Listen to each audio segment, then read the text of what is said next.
aparentemente,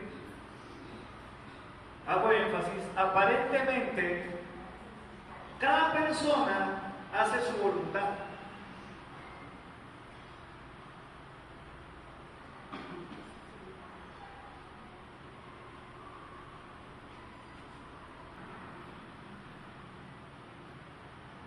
Esta semana en las noticias uno ve cada cosa. Y una de las cosas que más me preocupó, que me tiene pensativo, es saber que en los Estados Unidos, un país que tuvo tanto que ver con la propagación del Evangelio a nivel mundial, un país que ha sido parte fundamental del Evangelio en Latinoamérica, sea un país donde se esté celebrando la legalización del matrimonio igualitario a un nivel altísimo. Los Estados Unidos no son cualquier nación. Es un país muy poderoso y muy influyente. La Casa Blanca fue alumbrada con los colores de la bandera de la comunidad LGBTI. No se le haga raro encontrar en redes sociales personas que publican su foto con un arcoíris pintado encima, como si pusieran una lámina de colores encima. No sé exactamente si lo que están diciendo es lo apruebo o lo soy. No sé qué están diciendo. Pero esto es una evidencia de que cada quien quiere hacer con su vida lo que quiere. Por eso digo que aparentemente cada persona hace su voluntad. Pero literalmente cada persona rinde su voluntad a algo o a alguien por diferentes razones. No importa cuál sea esa realidad. En el caso de estas personas, ellos rinden su voluntad a un impulso sexual. Ellos hablan de amor, pero tú y yo sabemos que si fuera el amor de Dios buscaría el bienestar máximo del prójimo y no su entera satisfacción. Lo mencionaba en una reunión ayer. Dios ama a los homosexuales, a las lesbianas, a los transexuales, a los bisexuales y a todos los extras que aparecen en esa lista. Los ama, como te ama a ti, como me ama a mí. A pesar de nuestros pecados, Dios nos ama. Y eso es una verdad que hay que poner por delante, para no pasar por homofóbicos y cosas semejantes. Pero estamos en un mundo donde la gente cree que hace su voluntad, pero lo único que vemos de manera contundente es que la gente le rinde su voluntad a algo o a alguien, por diferentes razones, según su realidad. Ahora, no quiero enfocar mi mensaje sobre ese aspecto en particular, pero lo tomo como referencia. Hay otras realidades. La realidad de un deportista es que somete su cuerpo, su mente, y se disciplinan para ser un buen deportista. Un estudiante pretende alcanzar un título y hará lo necesario para obtenerlo, porque aspira a dedicar su vida a esa profesión, o al menos esa es la idea. Un campesino con empeño hace lo necesario para que al final de una temporada sus esfuerzos se traduzcan en dinero, porque quiere obtener otras cosas que no brotan de la tierra.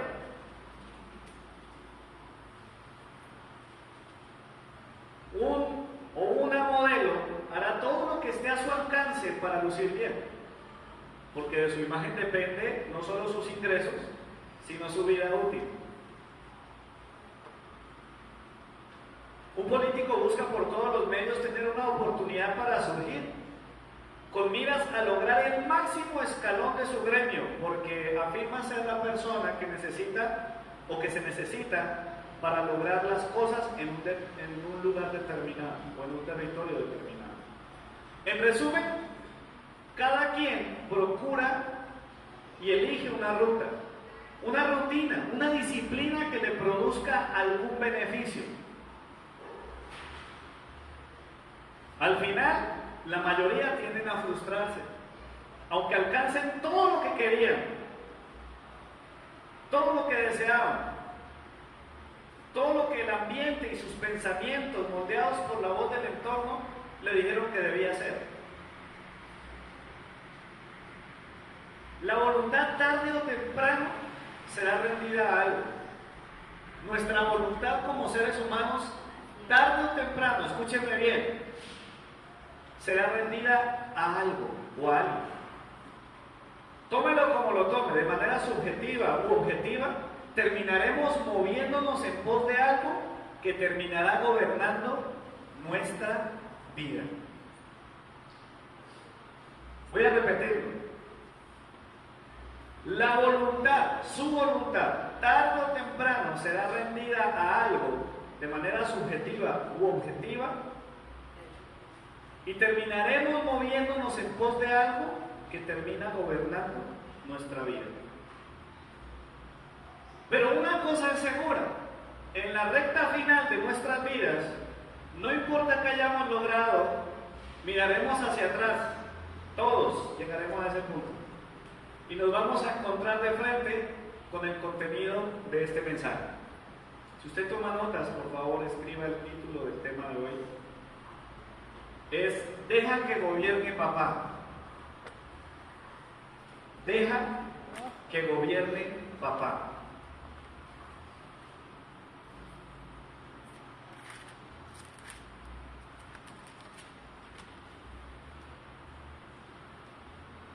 Abra por favor su Biblia en primer libro de Samuel, capítulo 8, versículo 7. El primer libro de Samuel, capítulo 8, versículo 7.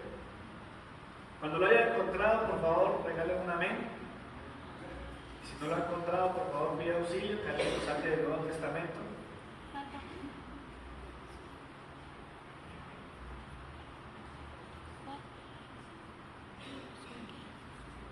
Primer libro de Samuel, capítulo 8, versículo 7. ¿Amén? ¿Estamos? Vamos a leerlo juntos, es un solo versículo.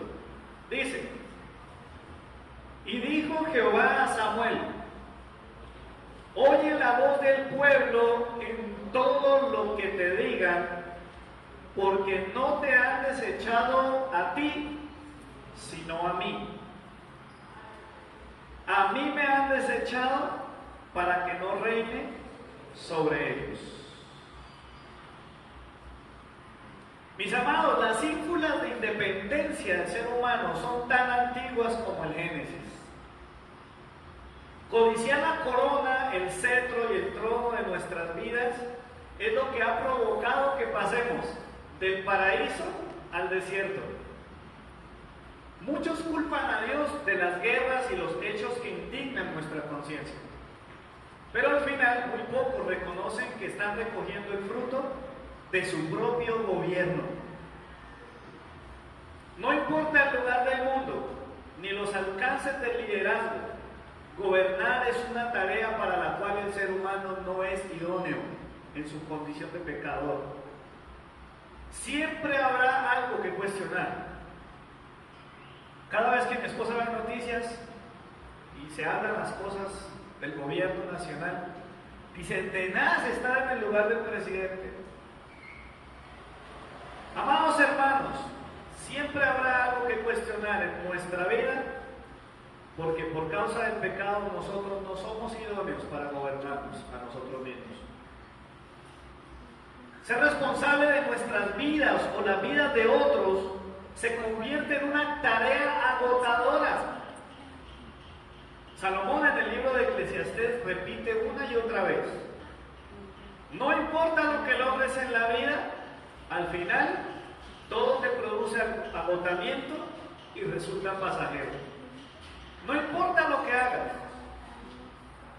no importa a qué te dediques, importa cuánto logres, cuánto alcances en tu vida. Al final, todo produce agotamiento y resulta pasajero. Todo se acaba, todo se va, todo es vanidad. Pero ¿sabe qué es extraño? Pareciera que hay que llegar al ocaso de la vida para admitir lo que es verdaderamente importante. Parece que tenemos que llegar a lo último de nuestros días para poder reflexionar sobre aquellas cosas que son trascendentales. Tome nota de este versículo, escríbalo ahí en su cuaderno, para que no nos movamos del texto del mensaje. Eclesiastés capítulo 12, versículo 13 dice: el fin de todo el discurso oído es este: teme a Dios y guarda sus mandamientos, porque esto es el todo del hombre.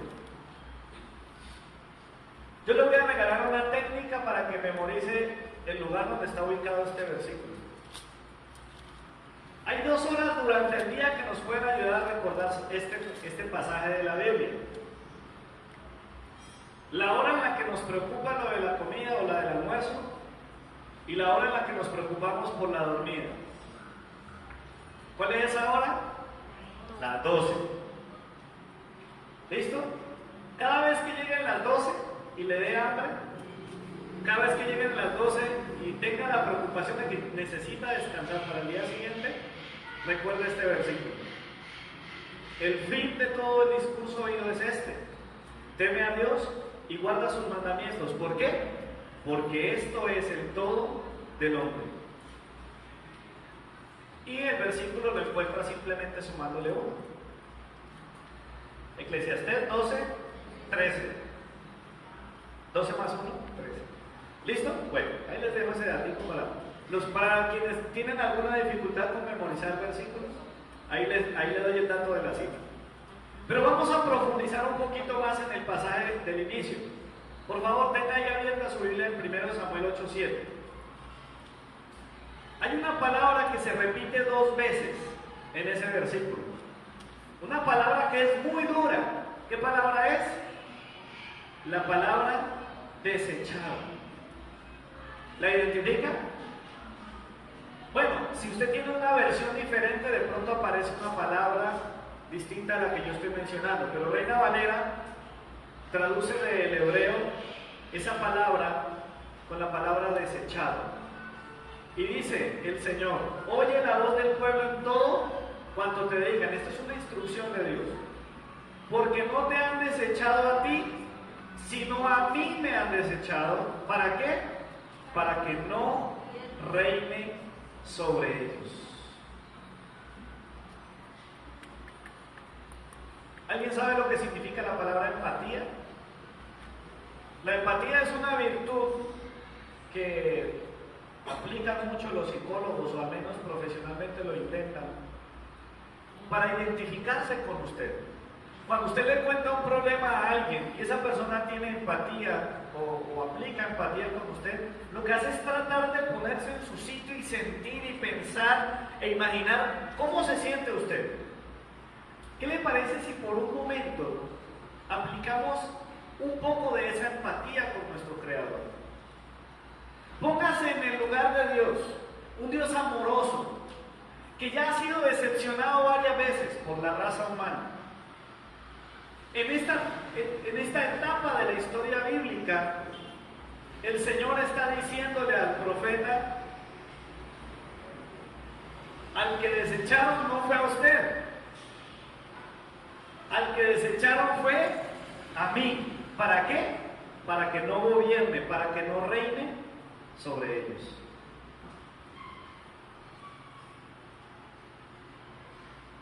Si pudiéramos tener hoy un poquito de empatía con nuestro Creador, podríamos entender mejor que a Él sí le importa lo que nos pasa, pero es a nosotros los que parece no importarnos nada o muy poquito lo que Él representa para nosotros. Todos aquí hemos escuchado, y yo lo repito constantemente, El Antiguo Testamento fue escrito en hebreo originalmente. Y la palabra que utiliza el hebreo que traduce desechado es la palabra maas. ¿Sabe qué significa esto? ¿Qué es lo que el Señor está diciendo? Dice, me han desechado, me han desdeñado, dice el original. Esta palabra traduce desdeñar, abominar. Esta gente me ha aborrecido. Esta gente me ha botado, me ha echado, me ha arrojado. ¿Qué hace uno con la basura? Más en el hebreo. ¿Qué pasa cuando a usted algo le resulta desagradable y usted dice, no quite eso de mi vista? Más. A mí me han despreciado, dice el Señor. A mí me han repudiado. Repudio. ¿Usted ha experimentado el repudio alguna vez? Con algo o con alguien. Eso es tremendo. En español, repudio es delicado.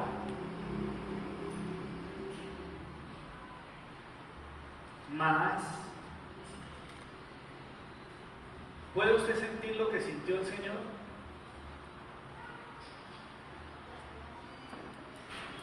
Voy a poner esto en contexto, mis amados.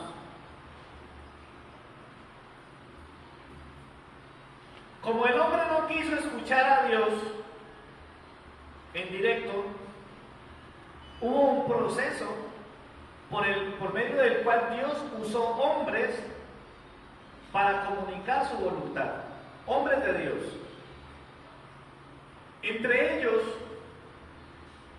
aparece el ministerio de los profetas.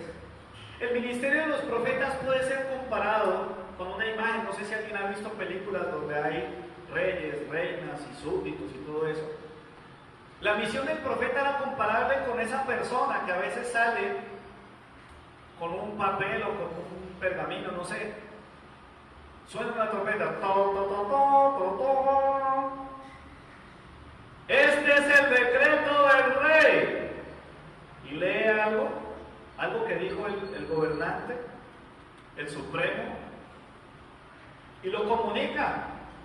Y la idea es que la gente tiene que obedecer los decretos del rey. El profeta hacía exactamente lo mismo. Por eso el Señor le dice al profeta, vea mío, no se achante, no se aburra. Al que desecharon no fue a usted. Creo que Samuel dijo, no, mira cómo tan caspas que son estos. Yo he dado todo por mi ministerio como profeta y vean, me votaron, me desecharon, me repudiaron. Él está pensando en eso. El profeta está pensando, ya no me quieren aquí.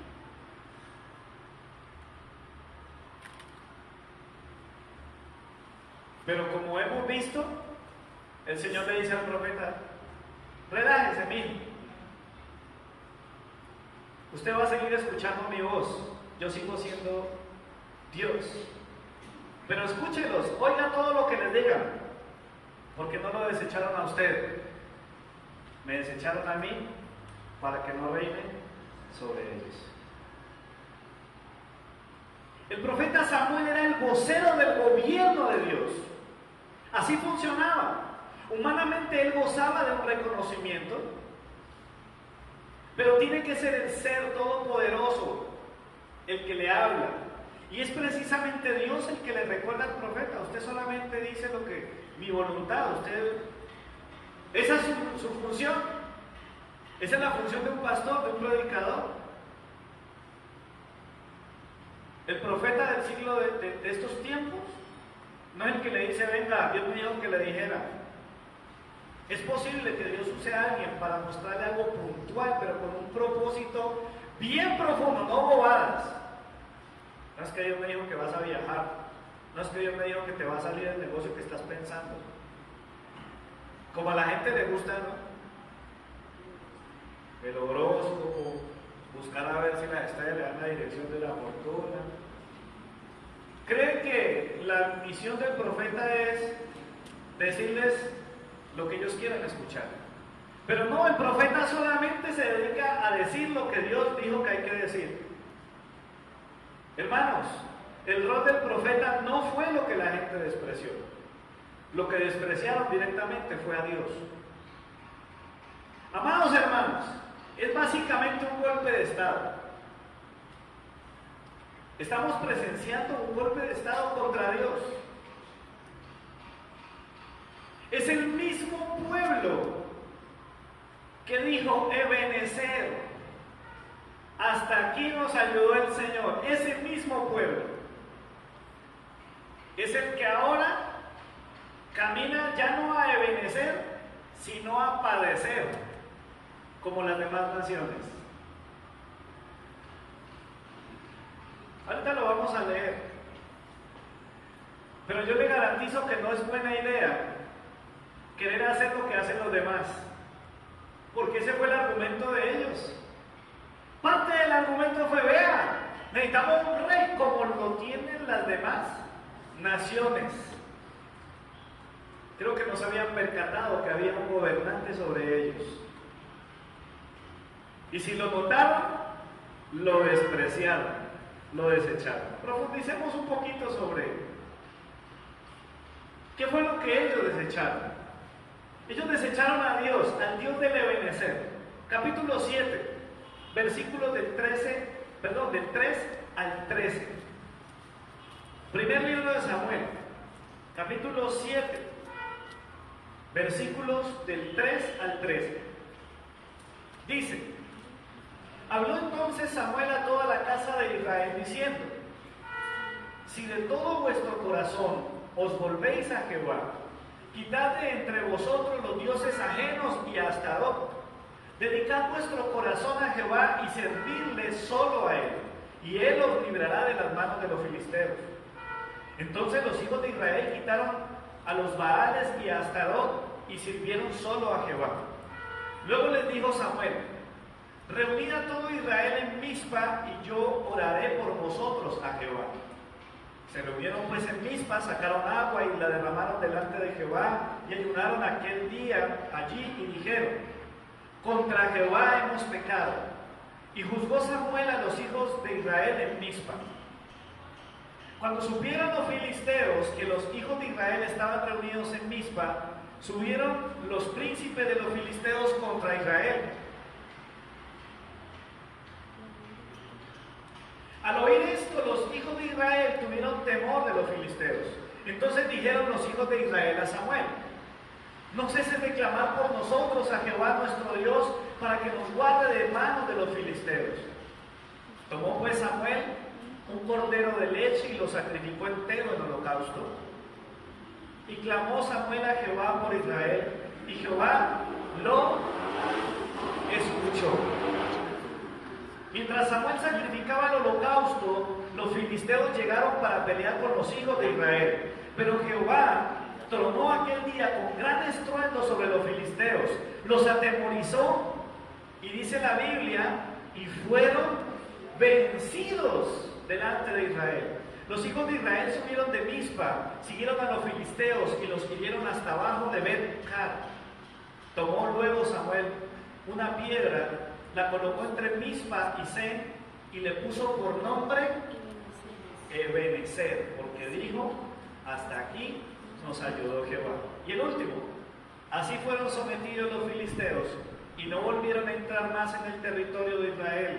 Y la mano de Jehová estuvo contra los filisteos todos los días. ¿De quién? De Samuel. Todos los días de Samuel. Todos los días de Samuel. En otras palabras, todos los días que Dios gobernó, ellos disfrutaron de Ebenezer.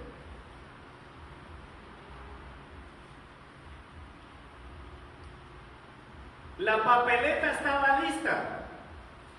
En el Génesis la papeleta estaba en su estado original. ¿Sí? Ustedes saben que un papel es un producto que ya fue procesado. ¿De dónde viene el papel? ¿Cierto? De los árboles, del material, de la punta de los árboles. Y en Génesis la papeleta estaba en su forma original, era un árbol, del cual Dios dijo: no comeréis de él ni lo tocaréis para que no muráis. La decisión ya estaba a la vista. En este caso, en el tarjetón estaban dos. Estaba Dios y estaba el pueblo. En esa papeleta, en ese tarjetón, en ese documento para votar, estaba Dios y estaba el pueblo. En la mesa de votación estaba el hombre que comunicaba la voz de Dios. La fuerza democrática que pretende ser la voz de Dios era la contraparte. Dios tenía un historial imbatible de misericordia y bondad con el pueblo. Pero si usted lee los versículos del 9 al 18, se va a dar cuenta que aunque fueron advertidos por última vez de lo que les iba a pasar, ellos prefirieron padecer que benecer. Léalo por favor, capítulo 8, versículos del 9 al 18.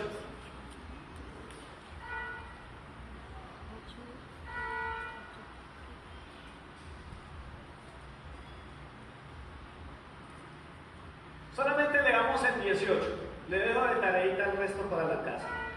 El versículo 18 lo resume todo, dice: aquel día os lamentaréis a causa del rey que habréis elegido, pero entonces, por favor léalo conmigo, entonces Jehová no os responderá.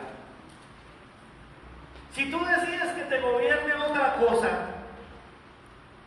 u otro alguien, una cosa es segura: Dios no responde. En nuestra vida solo hay un trono, 4 leyes espirituales. Si Dios no está sentado ahí, te garantizo que en lugar de benecer, vas a estar en padecer. Hermanos, ¿por qué decidí tomar y casi que hacer una analogía de la votación con esta experiencia que la Biblia muestra?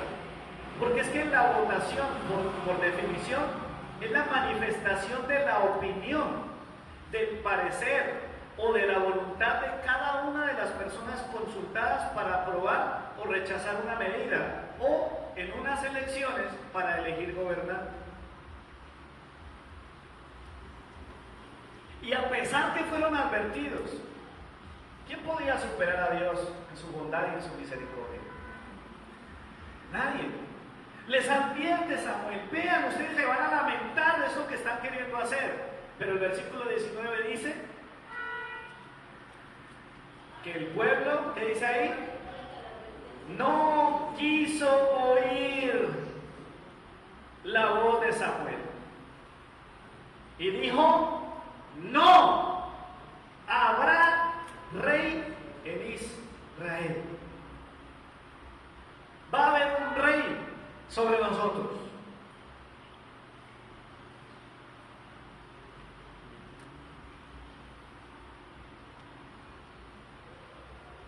Amados, la decisión es personal.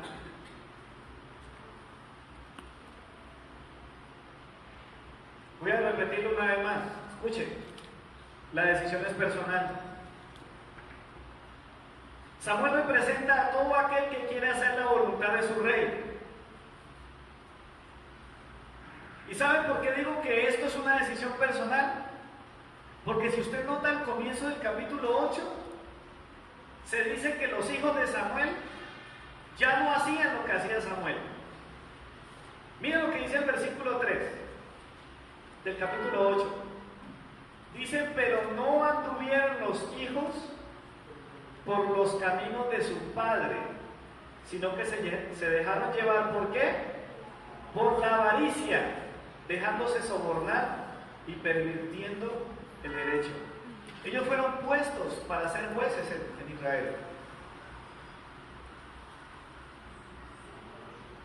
Pero ya apareció el Sebelle. ¿Usted cree que el Sebelle es nuevo? ¿Cómo voy a ir? No. Eso es viejísimo. Y los hijos de Samuel ya no andaban en los caminos de su papá. A Samuel no le podían pagar para que dijera mentiras o verdades a medias. Samuel era lo que decía Dios y se acabó.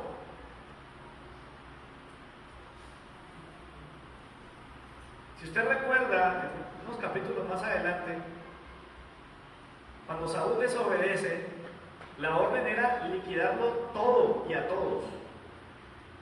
Lo que no hizo Saúl lo hizo Samuel.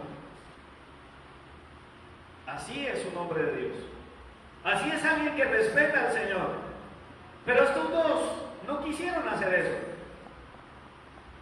¿Cómo voy a ir? Y pervirtieron el derecho. Yo conozco un abogado que le encanta hablar de este pasaje, porque ahí ya se habla en términos jurídicos. Amados hermanos, como vemos, la corrupción no es tema nuevo, y cuando Dios no gobierna, caemos en un gobierno corrupto. Si tú te gobiernas, qué pena decírtelo, pero al igual que a mí, corres el grave peligro, el grave riesgo de estar bajo un gobierno corrupto.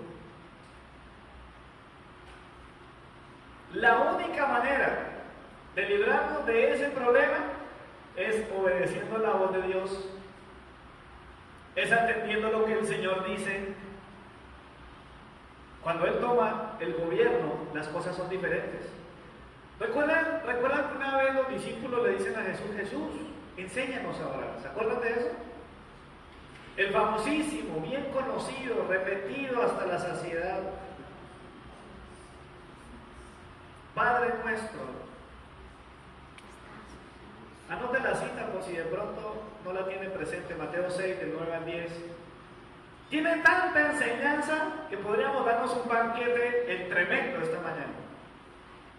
Pero solamente voy a citar 2 versículos de esta porción. La enseñanza de Jesús en Mateo 6, 9 al 10 es esta.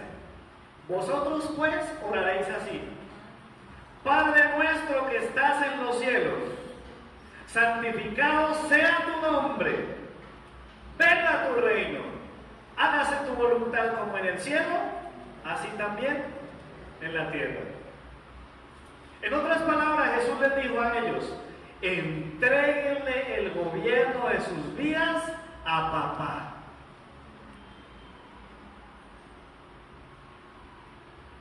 O, como dice el título de este mensaje, deja que gobierne papá. Cuando ores, ora así. Amados hermanos, para ir concluyendo, no importa cuán buenas o cuán meritorias sean nuestras intenciones, a la luz de la palabra de Dios, a la luz de su voluntad, todas estas intenciones van a ser escudriñadas a un nivel de profundidad tan inalcanzable para nuestro entendimiento que no habrá reemplazo, no habrá sustitución. ¿Qué dice Hebreos capítulo 4, versículo 2? Escríbalo ahí, si lo recuerdan. Porque la palabra de Dios es viva y eficaz y más cortante que toda espada de 2 filos, y penetra hasta partir el alma y el espíritu, las coyunturas y los tuétanos, y discierne los pensamientos y las intenciones del corazón. Cuando hay palabra de Dios, todo lo que somos queda descubierto. Lo mejor que le podría pasar a una nación es tener en los puestos de liderazgo gente que reciba y obedezca la palabra de Dios. Si usted ha leído esta porción, sabe que el rey que eligieron se llamó ¿cómo? Saúl, el primer rey de Israel. Saúl vino a sustituir el fruto prohibido del Génesis. ¿Usted quiere saber cuál es ese referente de gobierno en su vida? Mire su agenda. Bueno, si usted no hace agenda, analice sus planes. Revise su itinerario diario. Mire a ver qué hace cada día. Amados, nosotros podemos someter nuestra agenda al gobierno de Dios para al final tener un reposo alabándole. O podemos ignorar a Dios todo el día de nuestra agenda y terminar el día lamentándonos y posiblemente ni siquiera pudiendo dormir.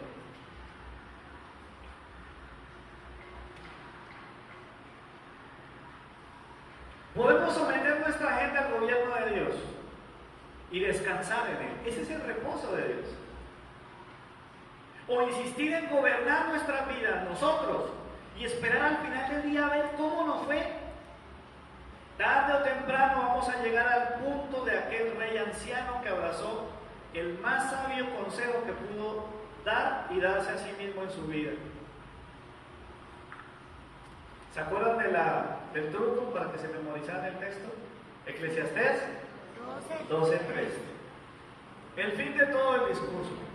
Al final de mi vida, al final de mi día, al final de mi semana, de mi mes, de este año, en cualquier momento en el que usted quiera hacer esto, podrá decir: lo mejor que yo puedo hacer en mi vida es respetar a Dios y guardar sus mandamientos. ¿Qué vas a hacer con tu vida? ¿Qué vas a hacer con tu agenda, con tu voluntad? ¿Quieres hacer como Samuel y vivir en Ebenezer? ¿Quieres hacer como los hijos del profeta que cayeron en el pecado de la codicia? ¿Quieres hacer como Saúl, cuya historia terminó no en Ebenezer, sino en padecer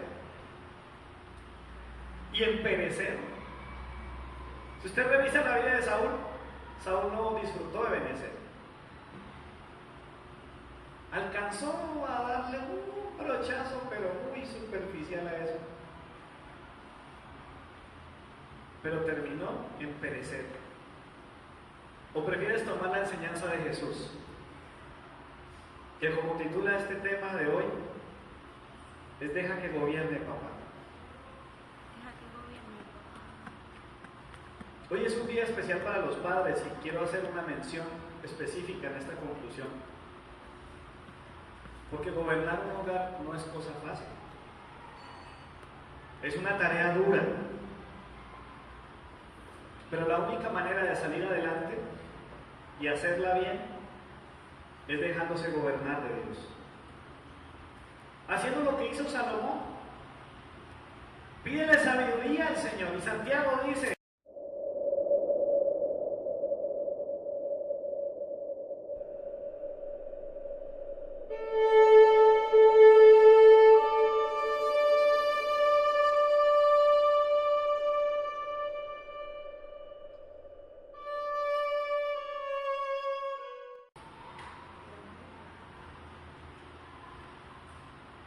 Salomón mismo dijo, el principio de la sabiduría es el temor a Jehová. Respeta la autoridad del Señor. Respeta el gobierno de Dios. Estoy convencido que cuando un padre es gobernado por Dios, su familia podrá decir: Ebenezer, hasta aquí nos ha ayudado el Señor. El liderazgo del hogar, sea que esté en manos de un varón como tú, o una mujer esforzada como tú, será el que determine si tu familia dice Ebenezer o padecer. Por eso el consejo de Jesús, la enseñanza de Jesús: desarticula las excusas, no culpes a otros por lo que pasa en tu vida. Es tiempo de reconocer que gobernarnos a nosotros mismos, de estar fuera del gobierno de Dios, eso es un fracaso. Abracemos el consejo de Jesús. Deja que gobierne papá. Eso es lo que el Señor dice: deja que gobierne mi papá. Compartimos un mismo Padre, un mismo Señor.